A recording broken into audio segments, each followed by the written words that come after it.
Hello everyone, here is the next lesson in our grammar series. Following the previous video where you got an overview of parts of speech. By the end of this video, you will understand what nouns are. Means ਤੁਹਾਨੂੰ ਦਾ meaning ਸਮਝ ਆ ਜਾਏਗਾ. Then role they play in a sentence means function ਸਮਝ ਆ ਜਾਣਗੇ and different types. ਇਹਦੀਆਂ types ਸਮਝ ਆ ਜਾਣਗੀਆਂ. ਫਿਰ ਆਪਾਂ ਕੁਝ comparative terms ਦੇਖਾਂਗੇ and most importantly example sentences जिन्हों तो थोनों प्रैक्टिकल यूजेज समझ आ जाएगी इन्हों सब दी जो भी आप पढ़न जा रहे हैं. So this is a summary from previous lesson जिहदे विच आपां डिस्कस कीते सी 9 parts of speech. Let's quickly locate where nouns fit before studying them in detail. Here it is and name of person place या thing जिहड़ा होवे उहनूं आपां नाउन कहंदे आ. एक सेंटेंस दे विच सबजैक्ट ऑब्जैक्ट या कॉम्पलीमेंट इस तरीके के फंक्शंस परफॉर्म कर सकता. Let's see what is the meaning of this term. A noun is the name of a person, place, thing, animal या फिर आइडिया, फीलिंग और क्वालिटी. ये इंपॉर्टेंट है बिकॉज इन्हां दे करके समटाइम कन्फ्यूजन हो सकती है. आइडिया, फीलिंग, क्वालिटीज़ बाकी तो सिंपल है. पर्सन दियां एग्जाम्पल्स या प्लेसिस दी एग्जाम्पल या थिंग्स एंड एनिमल्स ये वाले जिहड़े वर्ड्स है सारे नाउन्स है. आइडिया या क्वालिटी किस तरह के वर्ड्स होंगे आ. ऑनेस्टी, विजडम, ब्रेवरी ये सारे आइडियाज़ या क्वालिटीज़ के लिए यूज़ होने वाले नेम्स आ, इस करके नाउन्स आ. Next functions of nouns in sentences. पहले तो तुहानूं ये पता होना चाहिए कि सेंटेंस दे विच किहड़े ग्रामैटिकल फंक्शंस परफॉर्म करते हैं वर्ड्स. देखो या तो सबजैक्ट हुंदा, वर्ब हुंदा, ऑब्जैक्ट, कॉम्पलीमेंट, मॉडिफायर, एडवर्बियल्स इस तरीके के होंगे ना ग्रामैटिकल फंक्शंस. हुण नाउन इन्हां विचों किहड़े कर सकता. या तो होएगा कोई सबजैक्ट, एक सबजैक्ट का रोल प्ले कर सकता, या फिर ऑब्जैक्ट, या फिर कॉम्पलीमेंट, या फिर ऑब्जैक्ट ऑफ प्रैपोजिशन. मीनस प्रैपोजिशन तो बाद आने वाला जिहड़ा ऑब्जैक्ट आ वो ऑब्जैक्ट ऑफ प्रैपोजिशन होएगा. Let's see them one by one. Noun as subject. Subject हुंदा की आ डूअर. किहदा डूअर? वर्ब दा. अगर लिंकिंग या स्टेटिव वर्ब आ वो वर्ब किहदे बारे आ, मेन फोकस की आ सेंटेंस का, वो सबजैक्ट होता है.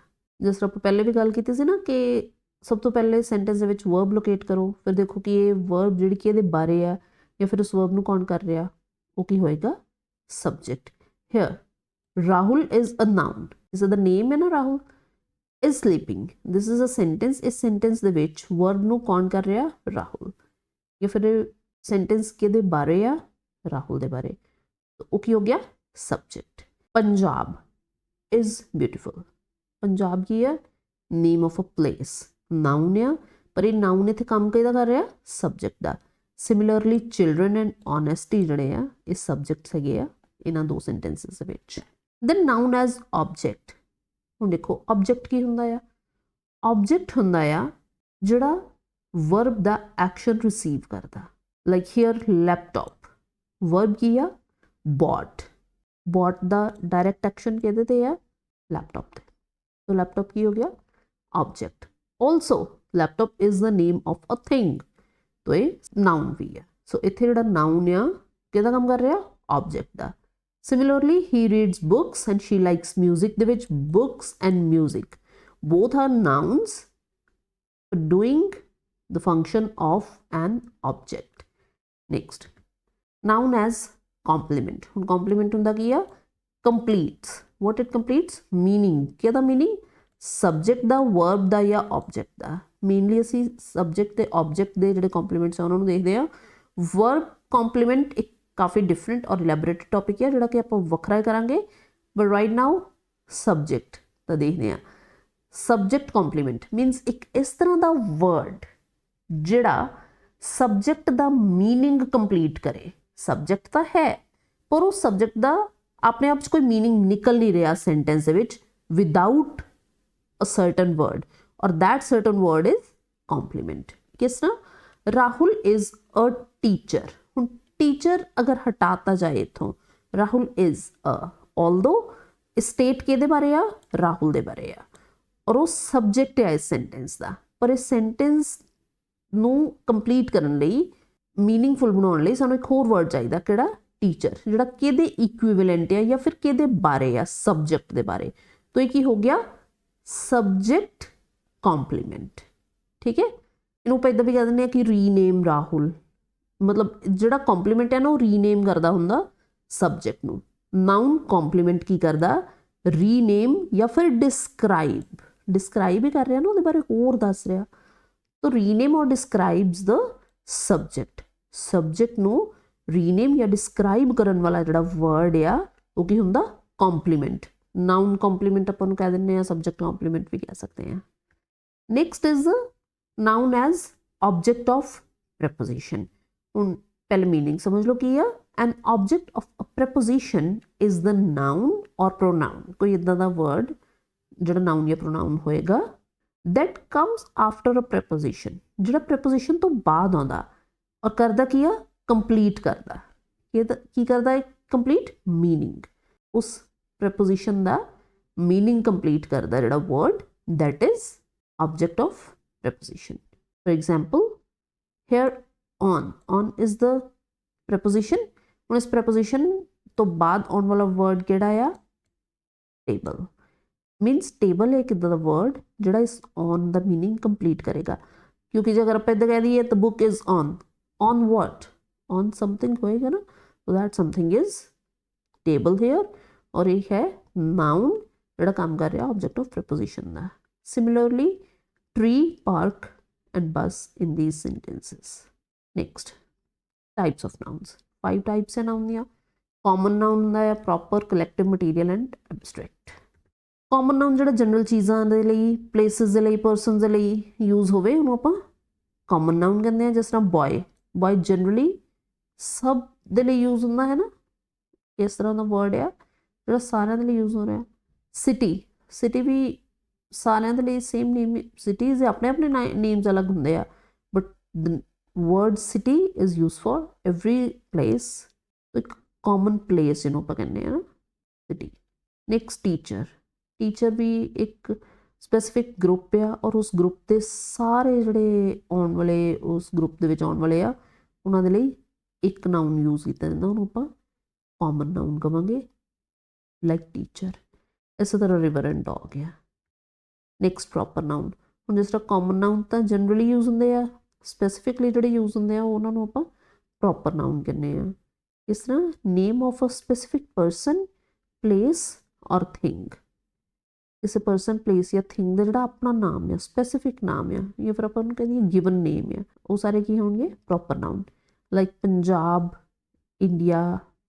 रवि मंडे इंग्लिश ये सारे नेम्स है किसी न किसी थिंग के proper nouns generally begin with a capital letter ये चीज़ हमेशा याद रखनी है कि जिहड़ा प्रॉपर नाउन है वो जनरली कैपिटल लैटर के नाल शुरू होता है collective noun name of a group किसी पूरे के पूरे ग्रुप लई एक नेम जिहड़ा यूज़ किया जाता that is collective noun team crowd family jury class all these are collective nouns then material noun देखो मटीरियल नाउन इस तरह का होंदा आ वैसे जनरली इनू आप इदां कहने ना कि मटीरियल नाउन वो that is use for making other things but this is not always होंदे आ वो वाले मटीरियल भी जिहड़े आ मटीरियल नाउन होंदे आ बट अपार्ट फ्रॉम दैट सबसटैंसिस जिहड़े सबसटैंस एग्जिस्ट करते हैं ना उन्होंने भी आप मटीरियल नाउन कहने आ एक तरह आप कह सकते हैं कि जिन्होंने ना इंडिविजुअल यूनिट्स विच नहीं काउंट किया जा सकता जिस तरह हुण वाटर आ मिल्क आ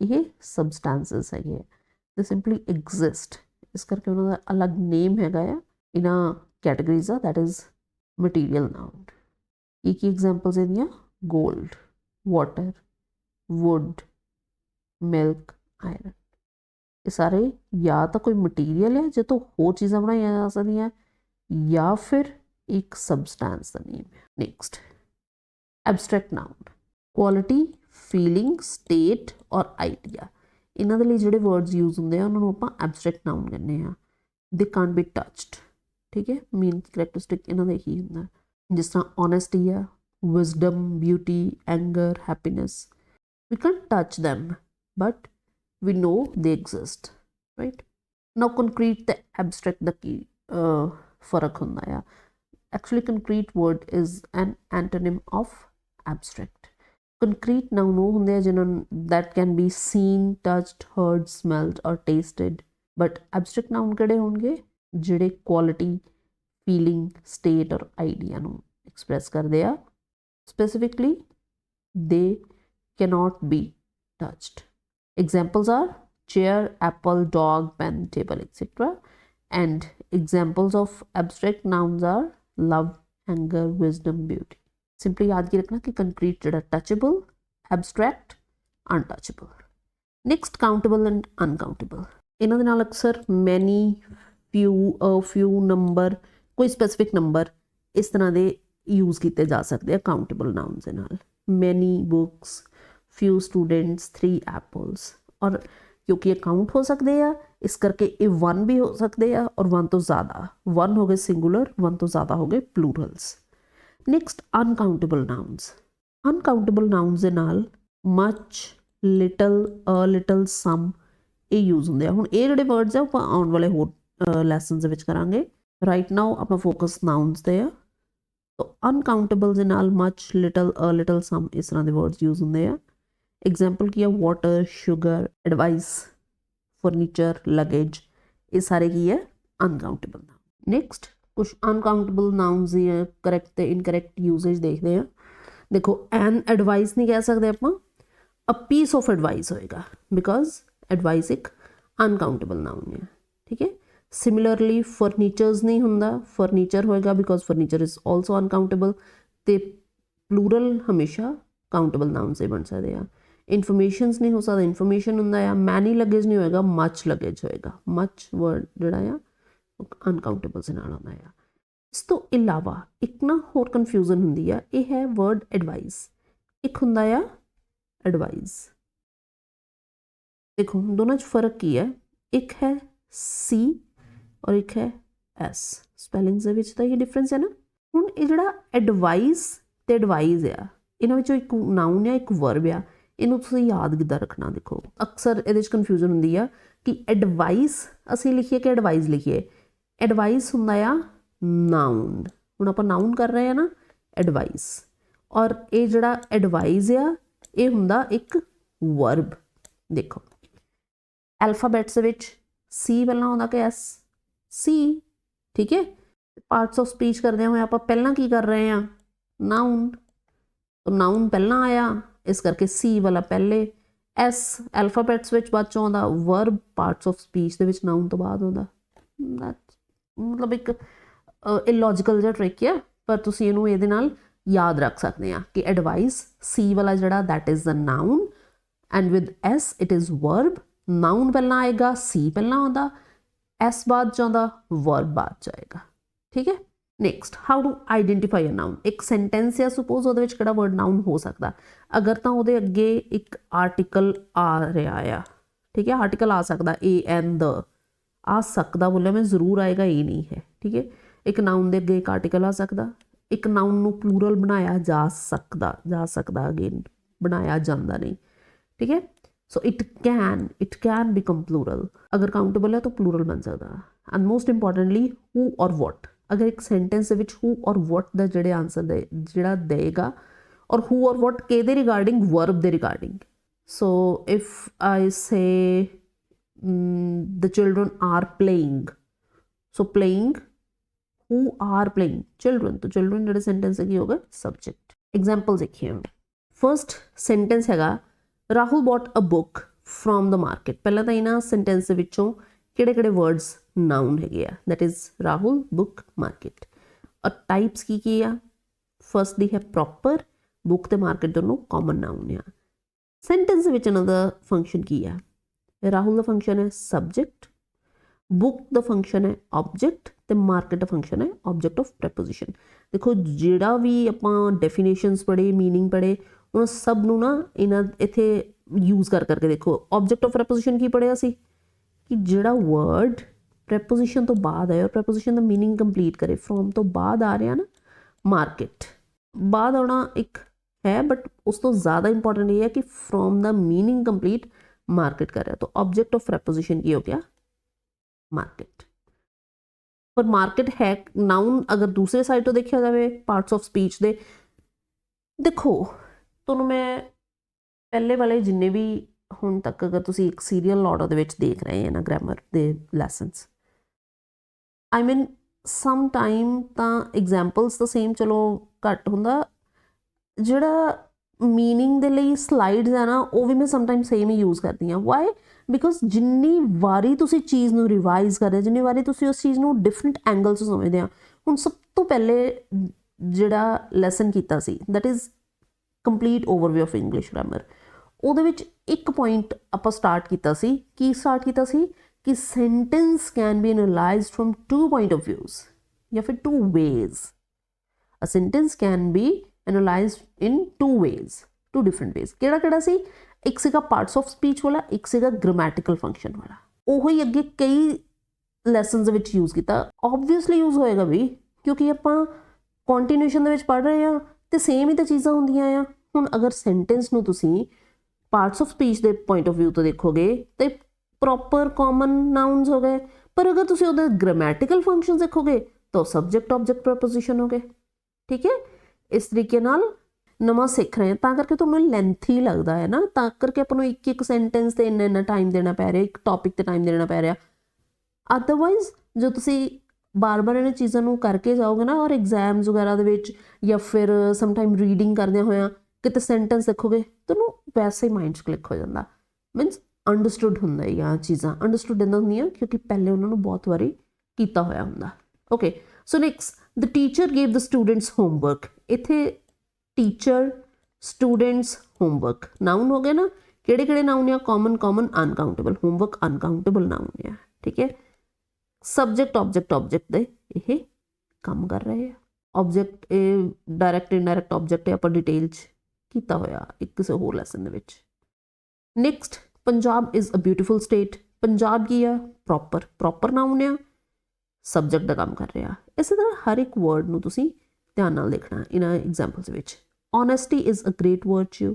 ਓਨੈਸਟੀ ਕੀ ਆ? ਐਬਸਟਰੈਕਟ ਨਾਊਨ ਆ ਨਾ ਓਨੈਸਟੀ, ਸਬਜੈਕਟ ਦਾ ਕੰਮ ਕਰ ਰਹੀ। ਔਰ ਵਰਚੂ ਵੀ ਇੱਕ ਨਾ ਕੁਆਲਿਟੀ ਹੁੰਦੀ ਹੈ। ਹੁਣ ਦੇਖੋ ਕੁਆਲਿਟੀ ਹੈ ਵਰਚੂ, ਇਹ ਕਾਮਨ ਵੀ ਆ, ਐਬਸਟਰੈਕਟ ਵੀ ਆ। ਔਰ ਕਨਫਿਊਜ਼ਨ ਕਿੱਥੇ ਹੁੰਦੀ ਹੈ? ਜਦੋਂ ਚੀਜ਼ਾਂ ਓਵਰਲੈਪ ਕਰਦੀਆਂ, ਲਾਈਕ ਹੇਅਰ ਕੰਪਲੀਮੈਂਟ ਦਾ ਕੰਮ ਕਰ ਰਿਹਾ ਹੈ। ਠੀਕ ਹੈ, ਐਬਸਟਰੈਕਟ ਨਾਊਨ ਹੋ ਸਕਦਾ, ਕਾਮਨ ਨਾਊਨ ਹੋ ਸਕਦਾ। Next, the team played well in the tournament. Team and tournament ਇਹ ਦੋ ਨਾਊਨਸ ਹੈ ਇਹਦੇ ਵਿੱਚ।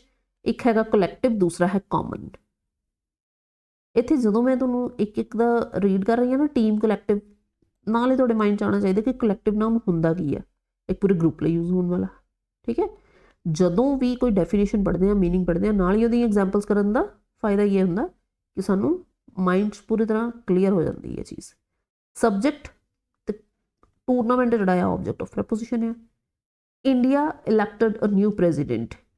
ਇੰਡੀਆ ਵੀ ਨਾਊਨ ਆ, ਪ੍ਰੈਜ਼ੀਡੈਂਟ ਵੀ ਨਾਊਨ ਆ। ਇੰਡੀਆ ਪ੍ਰੋਪਰ ਨਾਊਨ ਆ, ਪ੍ਰੈਜ਼ੀਡੈਂਟ ਕਾਮਨ ਨਾਊਨ ਆ। ਇੰਡੀਆ ਦਾ ਫੰਕਸ਼ਨ ਹੈਗਾ ਸਬਜੈਕਟ, ਪ੍ਰੈਜ਼ੀਡੈਂਟ ਦਾ ਫੰਕਸ਼ਨ ਇੱਥੇ ਹੈ object. The children sat under the tree. Children, tree, these are nouns, common ਹੈ ਦੋਨੋਂ। subject object preposition, object of preposition ਦੇ ਕੰਮ ਕਰ ਰਹੇ ਹੈ।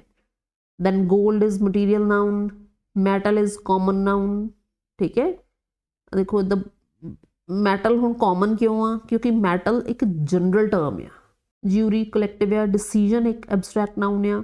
ਵਿਜ਼ਡਮ ਵੀ ਐਬਸਟਰੈਕਟ ਆ। ਐਕਸਪੀਰੀਅੰਸ ਵੀ ਐਬਸਟਰੈਕਟ ਨਾਊਨ ਆ। ਠੀਕ ਹੈ, ਔਰ ਸਭ ਦੇ ਰਿਸਪੈਕਟਿਵ ਫੰਕਸ਼ਨਸ ਵੀ ਲਿਖੇ ਹੋਏ ਆ, you can read them। these are the 5 sentences ਜਿਹਨਾਂ ਵਿੱਚ ਤੁਸੀਂ ਨਾਊਨਸ ਆਈਡੈਂਟੀਫਾਈ ਕਰਨੇ ਆ ਤੇ ਉਹਨਾਂ ਦੀਆਂ ਟਾਈਪਸ ਇਹ ਆਈਡੈਂਟੀਫਾਈ ਕਰੋ। ਟਰਾਈ ਕਰੋ ਕਿ ਇਹਨੂੰ ਕਮੈਂਟ ਸੈਕਸ਼ਨ ਦੇ ਵਿੱਚ ਲਿਖ ਦਿਓ, ਜਸਟ ਫॉर ਅਗਰ ਤੁਹਾਨੂੰ ਕਲੀਅਰ ਹੈ ਪੂਰੀ ਤਰ੍ਹਾਂ ਲੈਸਨ ਤਾਂ ਆਪਣੇ ਆਪ ਇੱਕ ਕਰਕੇ ਦੇਖ ਲਓ। This is just a kind of exercise for you ਕਿ ਤੁਹਾਨੂੰ ਆਪਣੇ ਆਪ ਕਰਕੇ ਪਤਾ ਚੱਲ ਜਾਏਗਾ। ਅਗਰ ਕੋਈ ਕਨਫਿਊਜ਼ਨ ਹੋਈ ਇਹਨਾਂ 5 ਸੈਂਟੈਂਸਸ ਦੇ ਵਿੱਚ, ਹੋ ਸਕਦਾ 5 ਸੈਂਟੈਂਸਸ ਨੇ ਸਿਰਫ, ਪੂਰੇ ਲੈਸਨ ਦੇ ਵਿੱਚ ਅਗਰ ਤੁਹਾਨੂੰ ਕੋਈ ਡਾਊਟ ਹੈ, ਕੋਈ ਕਨਫਿਊਜ਼ਨ ਹੈ, ਤੁਸੀਂ ਕਮੈਂਟ ਕਰਕੇ ਪੁੱਛ ਸਕਦੇ ਆ। ਠੀਕ ਹੈ, so thank you for watching.